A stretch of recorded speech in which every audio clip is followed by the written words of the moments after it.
EE-371 Electromagnetic Fields and Waves class. I am Dr. Arbab Abdurrahim from the Faculty of Electrical Engineering. So in today's class, we will start chapter number 5, that is the conductors and the dielectrics. So first we will discuss why we are discussing these materials. Now the aim behind discussing these materials is that so far we have obtained, or we have achieved the first objective, that we have to find the electric field intensity or the electric field at a point due to some source. That source can be a point charge, as you can see here. That source can be a point charge, so that can also be a line charge or a sheet charge or some volume charge density.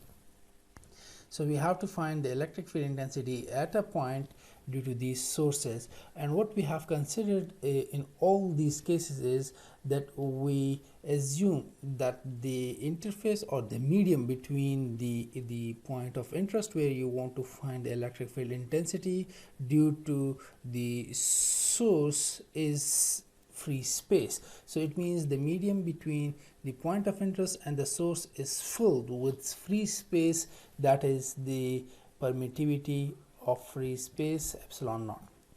Now what will happen if this medium is replaced, the free space is replaced, or the medium between the source and the point of interest is filled with some other material, for example the conducting material or some dielectric material. So this is what we will discuss, that what will happen to what will be the effect of these materials on the electric field intensity due to the source at some point. This is what we are going to discuss now, the effect of the mediums. So now first we will discuss the conducting material, the conducting medium, then we will go to in the second part we will go to the dielectric materials. Now when we talk about the conducting materials, that if the space is filled with some conducting material between the point of the interest and the source, so what will be the effect of that medium on the electric field? So when we talk about the conducting materials are basically those materials which have free electrons. And we know that when the electrons move, they constitute a current. So the movement of the electron constitutes a current. So first we will discuss, before going into the details of the effect of this conducting material on the electric field. First we will start with the basic definition of the current, which is basically the rate of flow of charges. It is measured in the ampere. The current is represented by I, and we say it is measured in amperes, where ampere is basically the rate of movement of charges passing a given reference point or crossing a given reference plane of 1 coulombs per second. So it's basically the rate of flow of charges is called as the current, or in other words the movement of the charges constitutes a current I. Okay, now what we want to do is we want to define this current or relate this current with the help of the field theory. And in the field theory we have discussed this in detail, that we are not interested in the whole region. Instead we focus on some areas, on the particular areas or particular instance. So for this purpose we introduce another concept which is called as the current density. Now what is this current density? Current density, just like other the volume charge density or the sheet charge density, this is basically the amperes per meter square, the amount of the flow of charges in some unit area. This is called as the current density. And remember, this current density, it's a vector quantity, which we will see, and this current itself, it's not a vector quantity, it's a scalar quantity, whereas this current density, this is a vector quantity. So just to remind you the concept of the cross-sectional area, if you have a cross-sectional area, let's say you have delta S, and we say this cross sectional area, it's a vector quantity. So this cross section, this is having some magnitude which we can obtain, and the unit vector of this patch is given by the vector normal to the this will be the vector normal or perpendicular to this patch.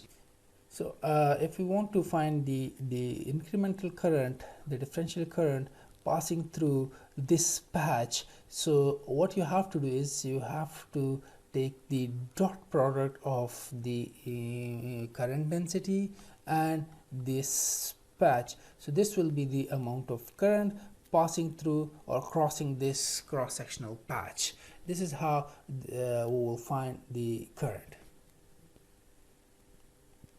To obtain the total current, what you have to do is you have to integrate this differential amount of current over the whole surface. So not only through this patch but through the whole surface, and this can be done by taking the surface integral of this dot product. Okay, so this will be the total amount of current flowing.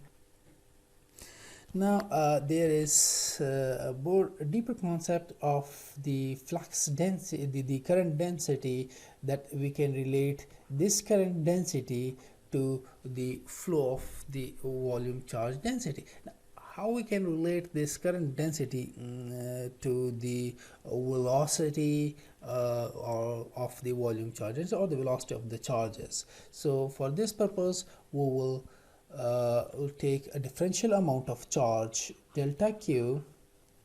Okay, so we take this charge element delta Q. Let's consider this charge element and consider the surface in the x direction only, the surface that is pointing in the x direction only. So we consider this surface, this is the volume of this delta Q. We consider this volume charge density, which we know it's the ratio of the differential charge over the differential volume, which is the coulombs per meter cube. So which is this is the volume charge density. Now this volume charge density, the charge element in the terms of the volume charge density, can be obtained as this. Now this volume charge density in terms of the surface area and the length can be written as this, because this is the surface area and this is the length. So the volume is delta S into delta L. This is the differential charge element. Now what if this charge moves? Now, what will happen when the charge moves? Now that if this charge element has moved over a distance of delta x in time delta t, let's say that in time delta t this charge element has moved over a distance of delta x. Now what will be the volume of charge inside this area? So let me simplify this situation. So to simplify the situation, let me rewrite this. What we are interested in, we say that we have the differential charge element, which is equal to delta V, which is equal to rho V delta S into delta L. Now what we say that this differential charge element has moved over a distance of delta x units in time delta t. So consider this pipe. Let's say we have this area and the charges are flowing in this direction. So the charges are flowing in this direction. This is having some cross-sectional area A. This surface is having some cross-sectional area A. Now in time delta t, these charges, consider these charges, they have moved from this point to this point, that is has covered a distance of delta x in time delta t. Now what will be the charge, the differential amount of charge in this whole volume?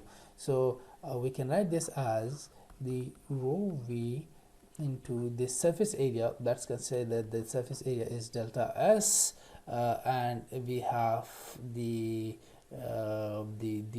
volume of this is area into the distance covered, which is delta x. So we can relate this to the charge element that we have discussed here.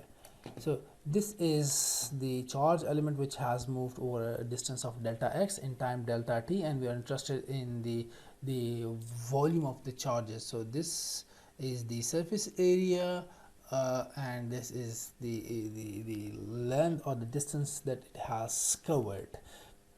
Now if we go back to the definition, basic definition of the current, which is the flow of charges. So replacing this charged element by the expression delta s delta x over time delta t.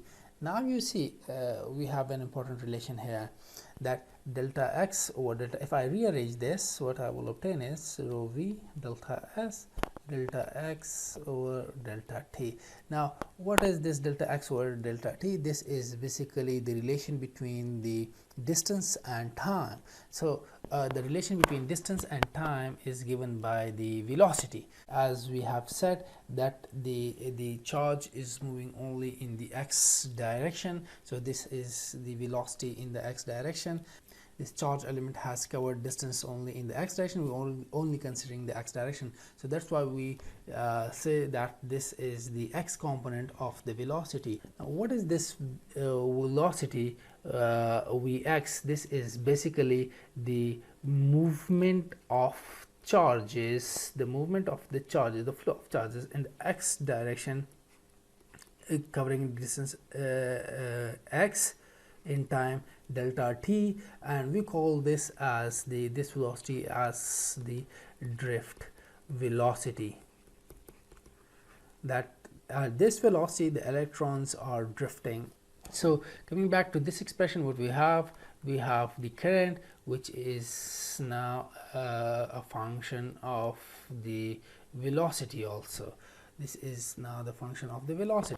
So rearranging this this expression, what we have, look, this is the current, that is the differential amount of current that is flowing through some cross sectional area delta s, and this volume charge density or this charge is moving with a velocity of v in the x direction. So this expression gives you the movement of the charges passing through some cross-sectional area delta s with this velocity.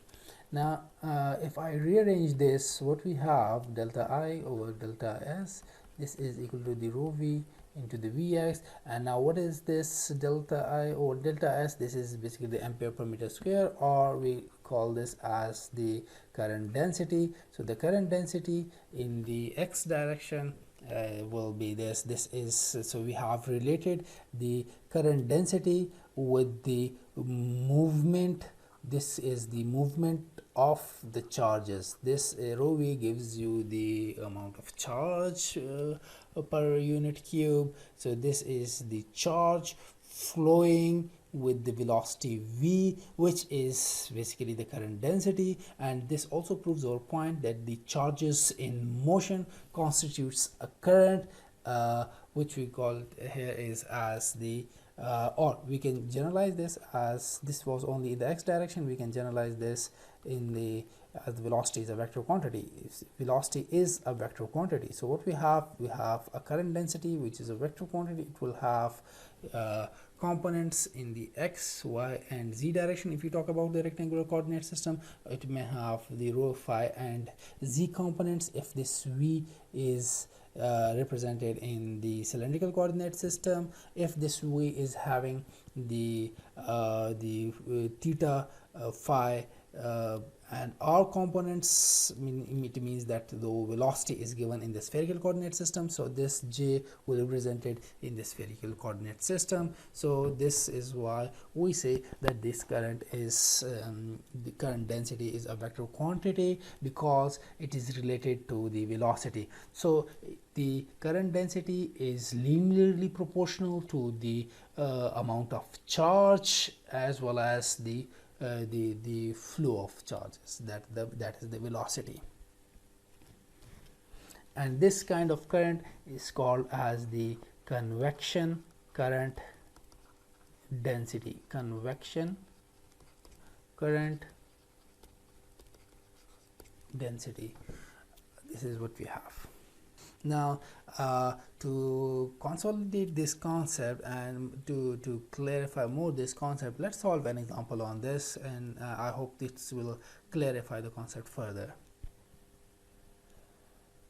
Okay, so in this example we are given the vector current density, that is J, it's equals to 10 rho square Z in the arrow direction, and the component of this J in the phi direction is 4 rho cos square.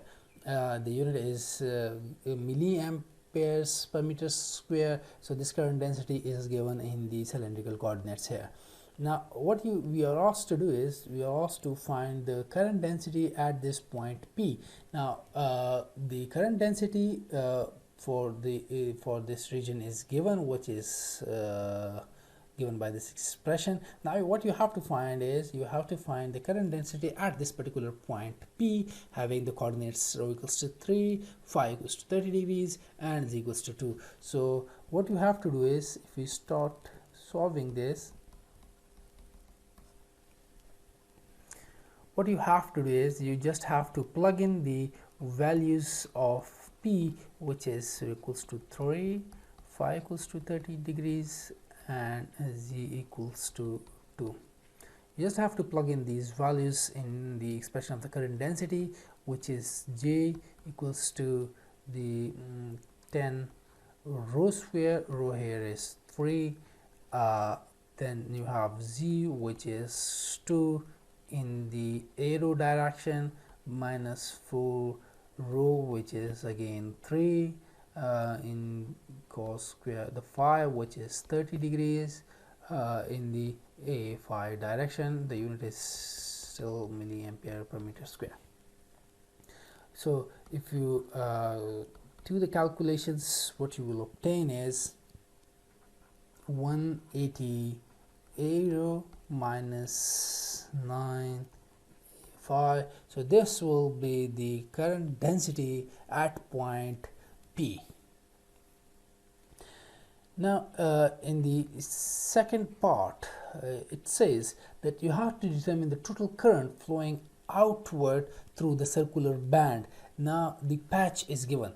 The patch is, again I reiterate, the patch is given, which is this surface patch is given, rho equals to 3, the phi is greater than 0, less than 2 pi, z greater than 2, and less than 2.8. so this patch is given. First you have to identify, as I always say, first you have to identify this patch, what kind of a patch we are talking about, what will be the direction of this patch. Once you determine this, then you just have to apply this expression, which is the total current, which we have to find. The total current is given by the surface integral. So first you have to define this patch. Once you define this patch, you will take the dot product of the current density with that patch. It means that the amount of current crossing that patch, you will integrate this over the whole surface and you will obtain the total current. Let me give you a brief reminder of the cylindrical coordinate system. If this is x, y, and z, so in cylindrical coordinate system we have three coordinate axes, that is the rho, the phi, and the z.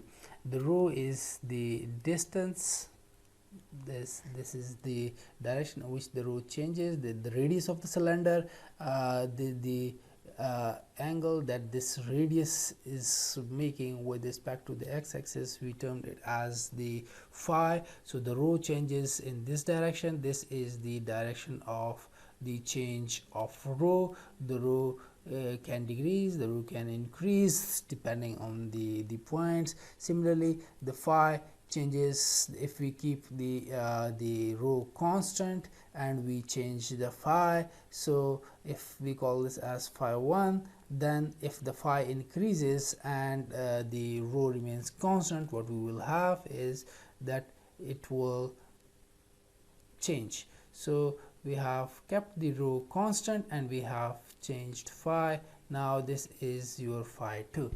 So the similarly the z changes in the vertical direction, that is the change in z. Now we have to identify the patch. So if the rho changes, the z changes, what kind of the cylindrical patch we will have? Let's see. Okay, so this is the differential cylindrical volume. How we obtain this? We already know that if you change rho, this is the direction in which you can change rho. This is the direction of the change of phi. You have a circular distance here. Similarly, this is also the change in the phi.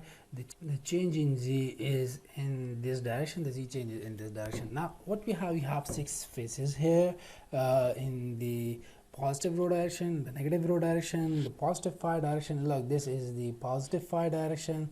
The phi changes in this direction, so this is the positive phi direction.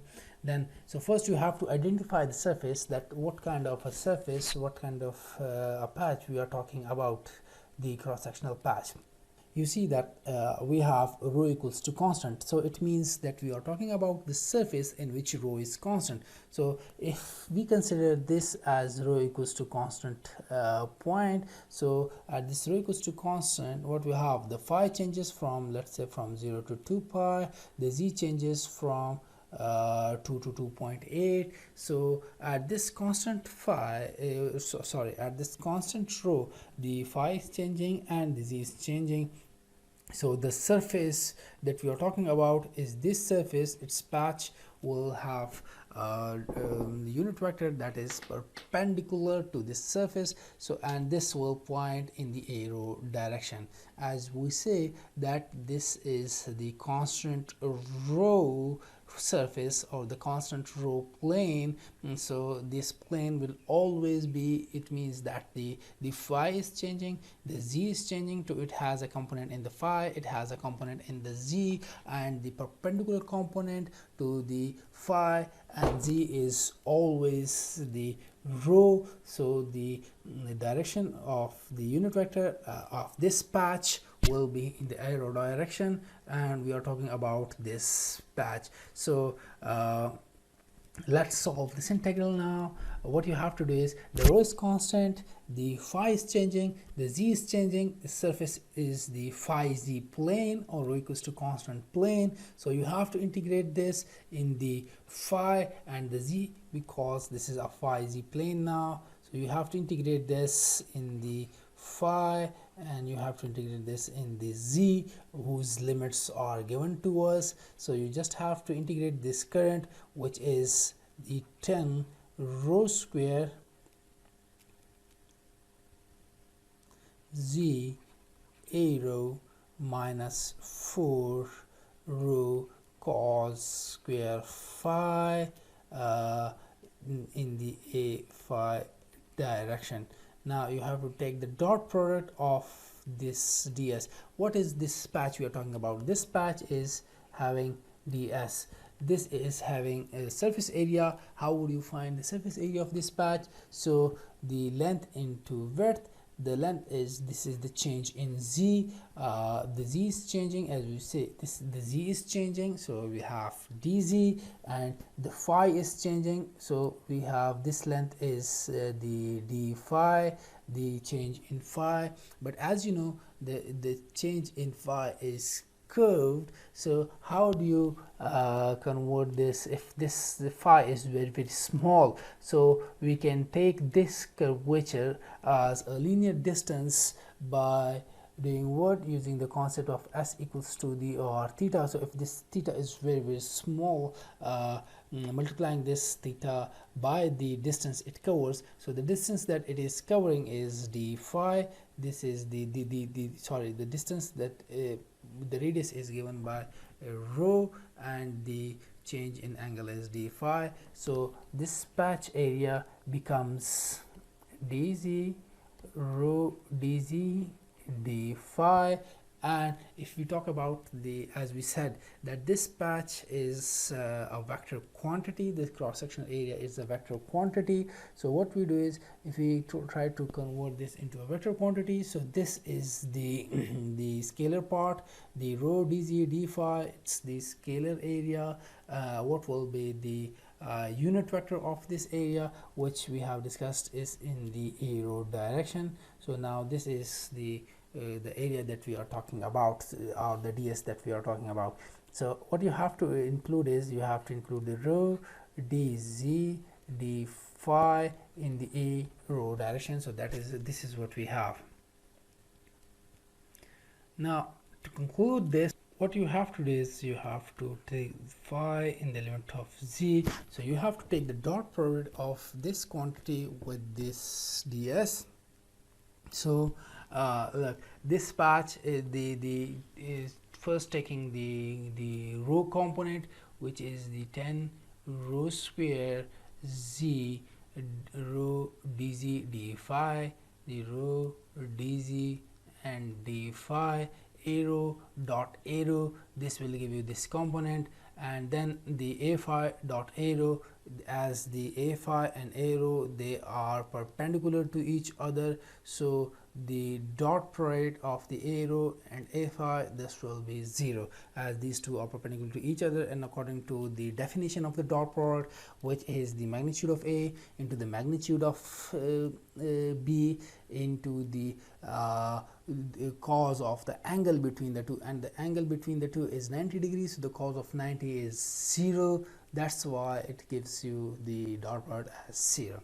So this is what we have. Now you have to solve this integral. I can write this as equal to the phi z the 10, then you have this rho cube, now rho cube z d z and d phi. So you have to solve this integral in the limits that is given by this expression. So now solving the integral in the limits, which is the limits of the phi is from 0 to 2 pi, the limits of z is from 2 to 2.8. So you have to solve this 10 rho cube z dz and d phi. So when you solve this integral, so we will put the values of rho, which is 10 cube, then you have z dz and d phi. So if we solve this, what we will obtain? We will obtain the 90 z square divided by 2 in the limits 2 to 2.8. Similarly, we have phi in the limits 0 to 2 pi. So if you solve this, what you will obtain? You will obtain 3257 milliamperes, or 3.257 amperes. So this is the amount of current. This is the total amount of current that is flowing through the whole surface, that is 3.257 amperes.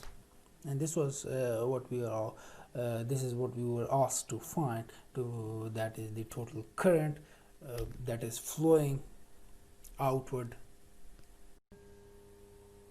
Right, so after introducing the concept of the current, it should logically be followed by a discussion on the conservation of charges and the continuity of the current. Now, the conservation of charges principle simply states that the charges can neither be created nor destroyed, and the continuity of current is explained with the help of the continuity equation. to develop the continuity equation, let me rewrite the expression for the current that we have discussed, which is the surface integral of the current density. So the output current that is flowing is given by the surface integral of the current density J. Now if we consider this surface as a closed surface, we consider a closed region, then the total current that is flowing outward through this closed region will be given by this expression, and the definition of this current becomes that the current flowing through this closed region as is given by the closed surface integral of the current density J. Now as the conservation of charge dictates that the amount of charge can neither be created nor destroyed, so as the current flows outward through this closed region, what happens, there is a decrease of charge inside that closed region. So let us consider the charge inside this closed region as Qi. So as the current flows outward, what will happen, that there will be a decrease of charge, and that decrease of charge will be equal to, as this is the current, so the current is the rate of charge, and I can write this as the rate of decrease of charge. From here we conclude that this current, the outward flow of current through this closed region, this must be balanced by the rate of decrease of charge inside that closed surface. This negative sign represents the degrees of charge, and this rate of charge is basically the current. And this expression is called as the integral form of the continuity equation. Let me name it as equation 1. So this is the integral form of the continuity equation. Let me restate this expression. It says that the outward flow of current through the closed region is balanced or is equal to the rate of decrease of the charge inside that closed surface. And to obtain the point form or differential form of the continuity equation, we take the help of the divergence theorem. And what does the divergence theorem states? It states that the closed surface integral of any vector is equal to the volume integral of the divergence of that vector. Okay, I will restate this. What does the divergence theorem states? It says that the volume integral of the divergence, del dot is the nebula dot is the divergence of any vector. Here it can be any vector. The vector we have here is the current density, but it can be any vector. So the volume integral of the divergence of any vector is equal to the closed surface integral of that vector. So in the divergence theorem, basically we relate the region, the surface with the volume, and this is an important and a powerful theorem. Let me write it as equation 2. Now we go back to the previous concept that we have discussed many times, that the charge density, the volume charge density, the differential charge is equal to the volume charge density into the volume, because this rho v, this is equals to the volume charge density, or the charge, the coulombs per meter cube, the charge per volume. Now what will be the total charge if only the charge density is given to you? You have to integrate this charge density over the whole volume. So we integrate this charge density over the whole volume, and this will give us the total charge inside the volume. Here we relate the equation 1 and equation 2, and it says that from equation 2 we have the divergence of any vector quantity. This is equal to the surface integral of this current density, closed surface integral of this current density, which in turn is equal to the rate of decrease of the charge. So I can write this as Et. Now putting the value of charge, I can write this expression as minus d by dt, the volume integral of the volume charge density. So instead of this charge I have written this. Now if we keep the surface constant, then this derivative can be represented as a partial derivative, and we can take it inside the integral, which becomes like this.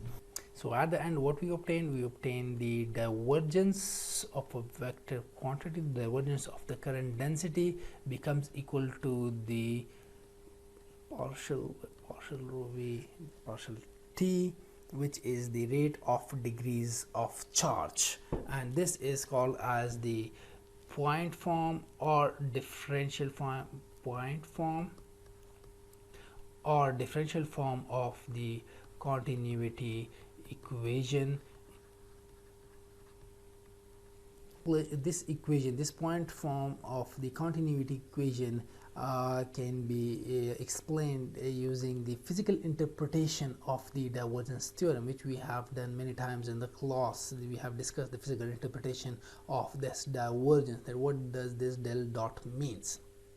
Now using that definition, physical interpretation, what this equation states, this equation indicates that the current or the charge per second, this is the current or the charge per second, one and the same thing, the current or the charge per second diverging out from a small volume per unit volume is equal to the rate of degrees of charge per unit volume. Let us solve an example to further clarify the concept of the continuity of current and the conservation of charge. So this is the problem that is given to us. What it says that the current density in cylindrical coordinates is given as j equals to minus 10 raised to the power 6 z raised to the power 1.5 in the az directions. The unit is ampere per meter square. So this is the current density that is given to us, and this current density is in the region rho equals greater than equal to 0, less than equal to 20 micrometers, and outside this region the current density is 0. Okay, so now what we are asked to find, the total current crossing the surface z equals to 0.1 meter in the az direction. So at z equals to 0.1 meter, if we consider a surface, what will be the current that will be crossing that surface? So you have to find this. Okay, so as we have to find the current only through the surface at z equals to 0.1 meters, it means at z equals to constant we have a surface. So this is a z equals to constant plane or a rho phi plane, because here it's the current density is in the cylindrical coordinate system, so we are talking about the cylindrical system. So in the cylindrical system we have three parameters, the rho, the phi and the z. If one of the parameter is constant, then the surface or the plane will be in the other two dimensions, that is in the phi and in the rho. So we are talking about only this surface. We're not talking about the closed region. We're not talking about the whole complete closed surface. We're talking about only the surface that is at z equals to 0.1 meter. So that's why we will use this definition of the current, not the closed surface integral, but this definition of the current, that is j dot ds, the surface integral of the current density through the surface z equals to 0.1 meters. So as I said before many times, that you have to identify the surface. To identify the surface, we go back to the cylindrical coordinate system. So now this is the differential cylindrical volume. You have to identify the surface here, that what kind of surface we are talking about. So as I said before, first you have to identify the constant value. Which value is constant here? The value of the z is constant here. So it means, look, the z changes from here in this direction, the z changes in this direction. So as the z is not changing, so you can take any value of the z. So here we have, let's consider this value of z. Let's say that this is z equals to 0.1 meters. Now this is the value of z at which we have a constant, at which we have a plane or a surface. Now the variables that are varying here are the rho and the phi. So if z is constant, the other two values that would make up the surface should be the rho and the phi. So look, the rho changes from 0, the rho changes from, here it is given, the rho changes from 0 to 20 micrometers, whereas the phi changes from 0 to 2 pi.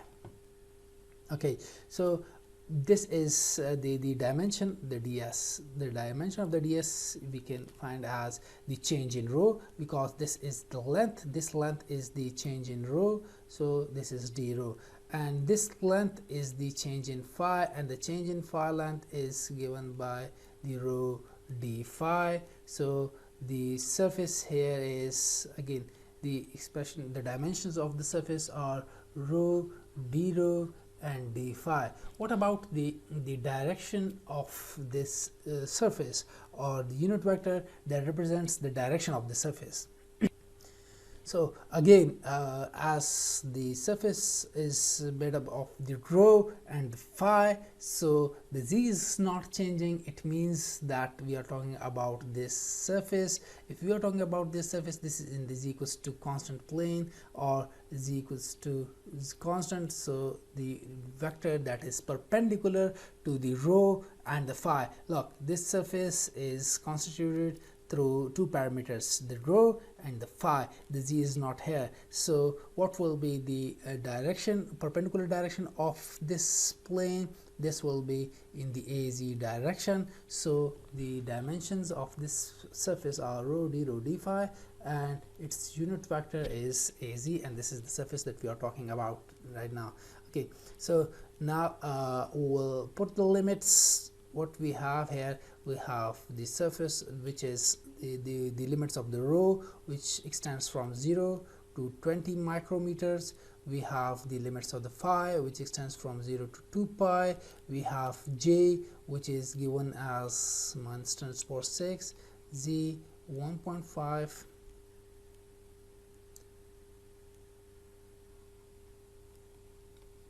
az, and this surface ds, this is given by the rho, d phi, and also this is having a unit vector in the az direction.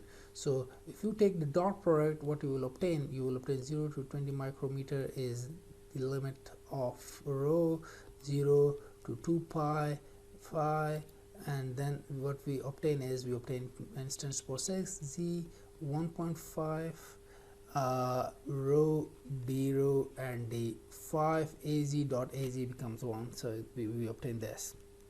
Now you just have to solve this integral. We put the values of the z, which are,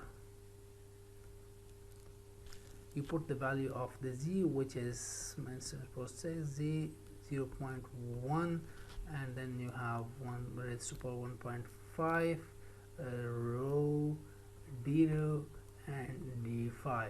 So you have to solve this integral in these limits. And when you solve this integral using these limits, what you will obtain? You will obtain 39.7 microamperes. So this is the amount of current that is flowing, or that is crossing the surface at z equals to 0.1 meters. So this is the total current that is crossing this surface. In the second part, it says that if the charge velocity is 2 into 10 to the power 6 meters per second at this z equals to 0.1 meters, what will be the volume charge density there? Now at this surface, if the charge is moving with this velocity, what will be the volume charge density there? So this we can find through the relation that we have developed between the current density and the velocity. That is J equals to rho v into the velocity. So from here we can obtain the volume charge relation for the volume charge density, which is the current density over the velocity. The current density is given to us, which is minus 10 raised to power 6 z 1.5, as well as the velocity is given to us, which is 2 into 10 raised to power 6. Putting the value of z, which is 0.1 meters, we obtain the volume charge density, which comes out to be minus 15.8 millicoulombs per meter cube. So this is the volume charge density at z equals to 0.1 if the current density is given by this expression. In the last part, it says if the volume charge density at z equals to 0.1 meters is minus 2000 coulombs per meter cube. So the volume charge density rho v is minus 2000 coulombs per meter cube at z equals to 0.15 meters. So at z equals to 0.15 meters, the volume charge density is minus 2000 coulombs per meter cube. Now what we are asked to find is, we have to find the charge velocity there. So at z equals to 0.15 meter, the volume charge density is given, and at this point you have to find the velocity of the charge, and this we can obtain using the same relation, J equals to rho v to the velocity. So we have to find the velocity of the charge at point z equals to 0.15 meters. So J is given to us, which is minus 10 raised to power 6 z 1.5 in the AZ direction, over the volume charge density, which is given as the minus 2000 coulombs per meter cube. So what we obtain is, we put the value of z, which is 0.15 meters, we solve this and we obtain the velocity, which is 29.05 meters per second. So this is the velocity of the charge at z equals to 0.15 meter.